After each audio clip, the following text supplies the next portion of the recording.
नगर निगम ये हमें से फूड्स के लाइसेंस है ना ये बनाते हैं, उसके बिना दुकान नहीं चलती है। तो आज एक बड़ी कंपनी को चलाने के लिए भी गवर्नमेंट की गाइडलाइन लीगल डॉक्यूमेंट होना जरूरी है।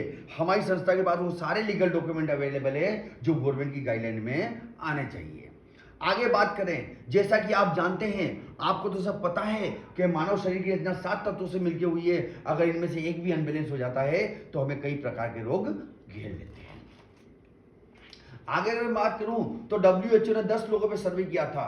10 में से एक आदमी हेल्थी पाया गया, एक आदमी बीमार पाया गया और ये 8 लोग अस्वस्थ पाए गए। साथियों, स्वस्थ को किसी की जरूरत नहीं है, बीमार को सीधी डॉक्टर की जरूरत है।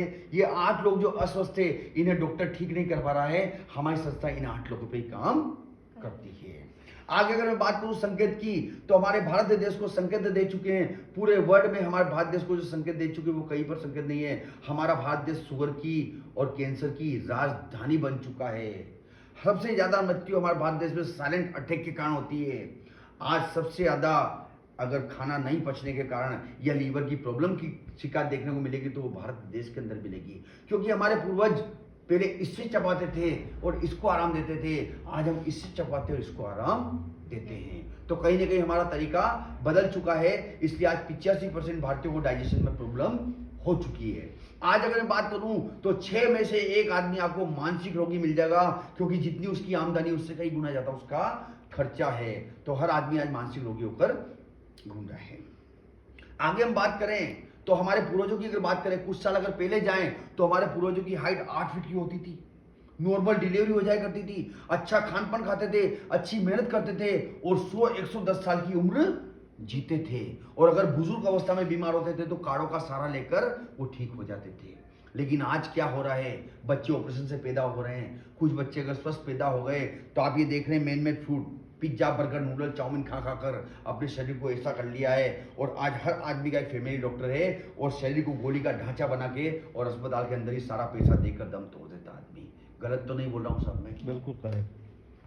आगे अगर बात करूं तो बीमारी की, तो बीमारी 2 प्रकार की होती है, एक डिजीज और एक लाइफ स्टाइल डिजीज। अगर मैं डिजीज की बात करूं तो पहले मच्छर से मलेरिया हुआ था, फ्लेग, छोटी माता, बड़ी माता, हैजा, काली खांसी, ऐसी महामारी का रूप लेकर भारत देश में बीमारी आई थी। गांव के गांव खाली हो जा रहे थे, लोग परेशान थे कि बचाए कैसे जाए। लेकिन भला हो साइंस का, सैल्यूट करता हूं साइंस को कि आज इन बीमारी से लोगों को मरने नहीं दिया जाता है, इनके वैक्सीन और टीके निकाल लिए गए। अभी रिसेंटली कोरोना आया था, भाई भाई को नहीं छू रहा था, पिता पुत्र को नहीं छू रहा था, पति पत्नी को नहीं छू रहा था, एक दूसरे से सब दूर थे। लेकिन फिर सैल्यूट बनता है साइंस को कि इसके 3 वैक्सीन 3 डोज निकाल लिए, आज हम सब मिलकर साथ में बैठे हुए हैं। तो साथियों, इस बीमारी पे साइंस ने काबू तो पा लिया, कंट्रोल तो कर लिया है, लेकिन इसको ठीक करने में कुछ नई बीमारियों ने जन्म लिया है जिनका इलाज डॉक्टर नहीं कर पा रहा। जैसे ऑस्टियोपोरोसिस, दमा, मधुमेह, दोहरा, कैंसर, हाइपरटेंशन, हृदय रोग, गठियावाद, मोटापा, याददाश्त का कमजोर हो जाना, बालों का झड़ना, आंखों की ज्योति चले जाना, है ना, बांझपन की समस्या हो जाना, लिक्विड की समस्या हो जाना, पीसीओडी की समस्या हो जाना, ऐसी समस्या ने जन्म लिया है जिसे ना मच्छर लेकर आया है ना चूहा लेकर आया है। ये बीमारी आई है हमारे खान पान को बदल देने से। हम क्या खाते हैं, कब खाने, कैसे खाते हैं, हम इन 3 चीजों का वापस सुधार करना पड़ेगा। हमें खान पान को वापस सुधारना पड़ेगा। लेकिन मैं आपको बता दूं कि आज कोई भी खान पान बिना केमिकल के नहीं है। आप कहां तक सुधारेंगे, तो सुधारना पॉसिबल नहीं है। हम आगे बात करें क्या गलत हुआ, व्हाट वेंट रॉन्ग। हम पहले प्रकृति का दिया हुआ खाते थे, नेचुरल खाते थे और गोड का दिया हुआ खाते थे, लेकिन आज हम खा रहे मैन मेड फूड जो कि इंसान ने बनाया है। और आज आपको पता है हर इंसान लालची हो चुका है।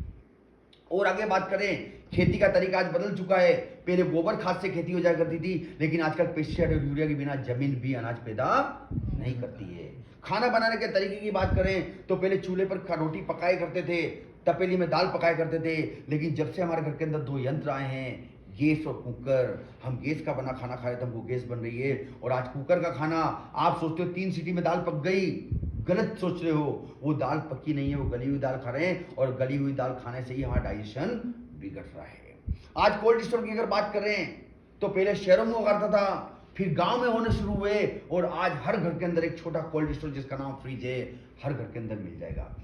हम 8-10 दिन का सामान, 8-10 दिन का दूध, 8-10 दिन का आटा, सब कुछ उसके अंदर ठूस के रख देते, ये सोच कर रखते हैं कि ताजा है। वो हमें आंखों से तो ताजा दिखता है, लेकिन उसके जो विटामिन तत्व, मिनरल, फाइबर जो भी थे वो सब खत्म हो चुके हैं। सिर्फ हम पेट भरने का काम उससे करते हैं। ठीक है, देखिए आप, ये इंसान आपको खेत में दवाई छींटते हुए नजर आ रहा है, इसने मुंह पे मास्क बांध रखा और हाथों में ग्लव्स लगा रखे हैं। इसे भी पता है कि अगर मेरे शरीर के अंदर चला गया तो मैं बेहोश हो सकता हूं, मैं मर सकता हूं, या मुझे कोई बीमारी हो सकती है। मैं नहीं कहता हूं, WHO का सर्वे कहता है 3,70,000 मौतें भारत देश में केवल पेस्टिसाइड की वजह से होती है। आगे बात करें कोल्ड ड्रिंक की, बाबा रामदेव कहते हैं टॉयलेट धोने का टॉयलेट क्लीनर है, लेकिन हमारे भारत देश के अंदर इसको वेलकम ड्रिंक माना जाता है। इसमें एक गिलास कोल्ड ड्रिंक के अंदर 22 से 23 चम्मच शक्कर मिलाता है, चीनी मिलाता है, जो हमारे शरीर के लिए बहुत ही नुकसानदायक होता है। पहले हमारे भारत देश में दूध दही छाछ से स्वागत किया जाता था, आज वेलकम ड्रिंक से स्वागत किया जाता है। मैडम ये इतना खतरनाक है, सर ये इतना खतरनाक है कि इसके अंदर आप एक रेजर पत्ती डाल देना, वो रेजर पत्ती इसके अंदर गड़ जाएगी, जबकि वही रेजर पत्ती को जमीन के अंदर गाड़ देना, 10 साल बाद भी निकालोगे तो रेजर पत्ती मिल जाएगी आपको, लेकिन इसके अंदर 10 दिन बाद नहीं मिलेगी। हमारे शरीर का एक ऐसा अंग है, हड्डी और दांत, जो कि नहीं जलते हैं भीषण आग में भी। आप अपने दांत को इसके अंदर डाल देना, अपनी हड्डी का एक टुकड़ा इसके अंदर डाल देना, अगले 10 दिन बाद छान लेना, वो हड्डी का टुकड़ा नहीं मिलेगा। तो सोचिए हमारी आंतों की क्या हालत करता है। आज पायरिया जैसी समस्या, लिक्विड जैसी समस्या, बांझपन की समस्या सारी इस कोल्ड ड्रिंक के माध्यम से हो रही है। केक और पाव की अगर बात करें, कितने लोग जानते हैं कि केक मीठा होता है? आज तक आपने कभी केक में कीड़े लगते हुए देखा क्या? मक्खी को बैठते हुए देखा क्या? चींटी को आते हुए देखा क्या? वाई, क्यों? क्योंकि उन जानवरों की सूंघ कर खाने की शक्ति बहुत तगड़ी होती है, उन्हें पता है कि इसके अंदर केमिकल जहर मिला हुआ है, अगर हमने गलती से खा लिया तो हमारी मृत्यु निश्चिंत है। लेकिन आप और हम इसको मुंह पे लपेट लपेट कर खाते हैं।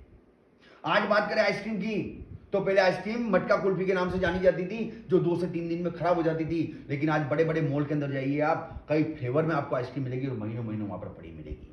मैं एक फ्लेवर का नाम आपको बताता हूं, आप चाहें तो आप पढ़े लिखे गूगल पे भी सर्च कर सकते हैं कि वेनिला फ्लेवर को कैसे बनाया जाए। आप वेनिला फ्लेवर के बारे में सर्च करेंगे तो गूगल आपको ऑप्शन देगा, एक पिपरल नामक केमिकल आता है, वो पिपरल नामक केमिकल इसके अंदर डालना पड़ेगा। फिर आप सर्च करना पिपरल किस किस में डलता है, तो ऑप्शन देगा जूम